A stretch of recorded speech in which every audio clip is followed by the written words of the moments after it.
You check into your hotel. You're exhausted. You spot a bottle of water on the nightstand. $8? A bag of trail mix? $12? A tiny can of Pringles? $7.50. You know it's a ripoff. You buy it anyway. That bottle cost the hotel 40 cents. The trail mix? Maybe $2 wholesale. Hotels aren't selling food. They're selling surrender. Every item in your room is priced for the moment your willpower dies, and the strategy behind it is brilliantly ruthless. Here are 10 reasons that minibar is a psychological weapon. Starting at number 10. Number 10. The placement trap. That water bottle isn't in the minibar by accident. It's on the nightstand, right next to the bed, right where your hand lands at 2 a.m. when your throat is dry and your brain is foggy. Hotels study guest movement patterns. They know the nightstand is the most touched surface in the room. They know tired travelers grab what's closest. The placement isn't convenience, it's engineering. Every item is positioned at eye level within arm's reach, at the exact moment your resistance is lowest. You don't choose to buy. The room chooses for you. But this next trick makes you grateful for it. Number 9. The luxury illusion. The bottle isn't plastic. It's glass. It has a minimalist label. The font looks European.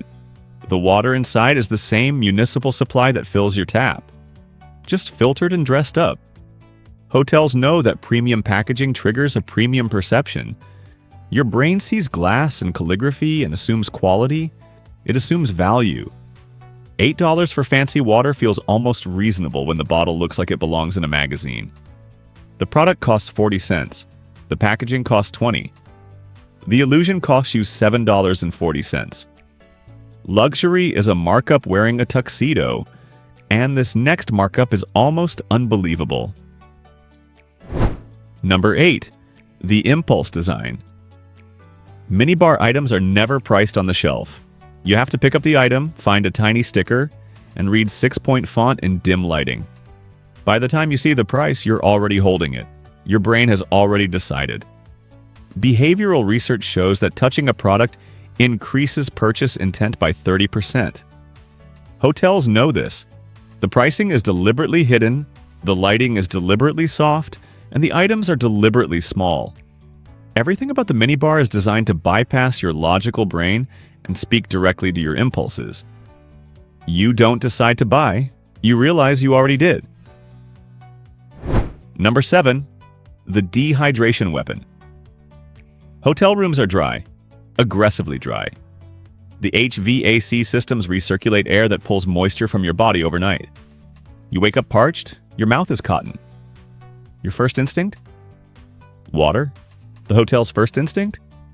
Profit. They don't need to advertise the minibar. They just need the air to stay dry and the water to stay visible. You're not making a purchasing decision at 3 a.m. You're surviving. And survival pricing doesn't obey normal economics. A dehydrated guest will pay any price for water. The hotel didn't cause the dry air on purpose. But they absolutely price around it. But this minibar trick gets even worse. Number 6. The auto restock scam. You grab a water bottle, you drink half, you put it back. You'll pay for it anyway. Most modern hotels use sensor-equipped minibars that detect when an item is lifted. Remove it for more than 60 seconds? Charged. Move it to make room for your own groceries? Charged. Some guests report being billed for items they never consumed, just repositioned. Disputing these charges requires a call to the front desk, a wait on hold, and an argument over $8. Most guests don't bother, the hotel knows this. Accidental charges are a revenue stream hidden behind inconvenience. Fighting it costs more than paying it. Number 5. The tap suppression. Here's the cruelest trick. Many hotels don't provide obvious access to tap water. No glass in the bathroom, no sign saying the water is safe to drink. Some hotels even place small cards near the sink suggesting you shouldn't consume it. Is the tap water unsafe? Almost never. U.S. hotel water is heavily regulated. But the absence of reassurance creates doubt. Doubt sends you to the minibar. A $2 glass from Walmart would solve the problem. Instead, the room offers a $40 reusable bottle in the gift shop and an $8 minibar option steps from your pillow. Convenience isn't accidental, it's profitable. Number 4. The sunk cost feeling. You already paid $350 for the room. What's another $8 for water?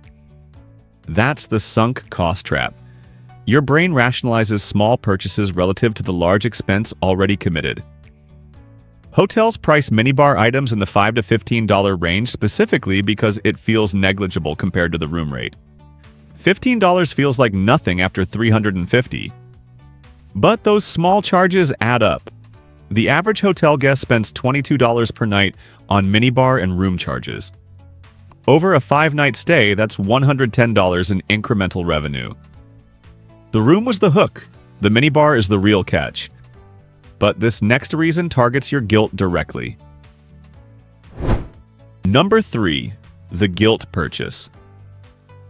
You're traveling for work.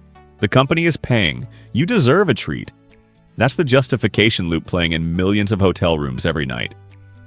Business travelers account for 65% of minibar revenue. They're not spending their own money, so they don't feel the markup. Hotels know this. They stock premium items. Macadamia nuts, imported chocolate, craft cocktails, priced for expense accounts, not personal budgets. The corporate card absorbs the pain. The hotel collects the profit. You'd never pay $8 for water at home, but someone else is paying. Hand it over. But the second reason is why you'll never stop. Number 2. The exhaustion markup. You flew all day, you waited in lines, you hauled luggage, you navigated a strange city. You're done. The last thing you want to do is leave the room to find a convenience store.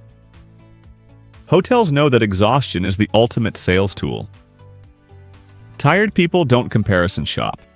Tired people don't walk 3 blocks to save $6. Tired people open the minibar, grab the closest thing, and fall asleep. Every element of travel, the flights, the delays, the time zones, is a pregame for the minibar. You weren't primed to buy water. You were primed to surrender. But number 1 reveals the real strategy. Number 1. The invisible tax. Minibar revenue doesn't show up on your hotel bill as a separate category. It's bundled into room charges or incidentals. You don't see a line item that says minibar markup 400%. You see a total. This lack of transparency prevents price shock. If hotels listed the wholesale cost next to the retail price, no one would buy. Instead, the charges melt into the final bill, alongside parking, resort fees, and taxes. The markup is invisible. The pain is deferred. By checkout, you're reviewing a long receipt and the $8 water is buried under $200 of other charges. The best scam is the one you never notice. Hotels don't sell water and snacks. They sell moments of weakness. Every minibar item is priced not for its value, but for your vulnerability. Your thirst, your exhaustion, your expense account, your surrender. The water costs 40 cents. The strategy costs you $8. The next time you check in, skip the nightstand. Find a convenience store. Fill the ice bucket with tap water. The markup only works if you're too tired to fight it. Don't be. Share this before your next trip.